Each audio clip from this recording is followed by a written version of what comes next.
As I predicted yesterday, this year's Consumer Electronics Show in Las Vegas got off to a wobbly start with drastically fewer attendees. And yes, most of the big news centered around big screen televisions. I'm Kim Komando, brought to you by T-Mobile. Their advanced network now goes farther than ever before. Visit T-Mobile.com/55 today.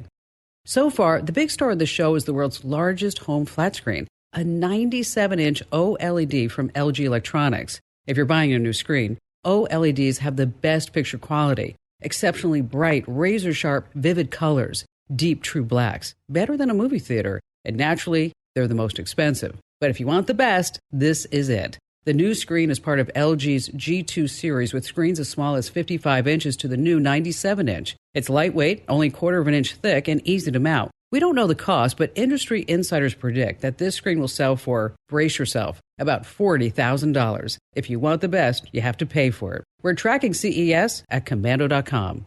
I have a ton of how-to videos on my YouTube channel. Check them out at youtube.com/KimKomando.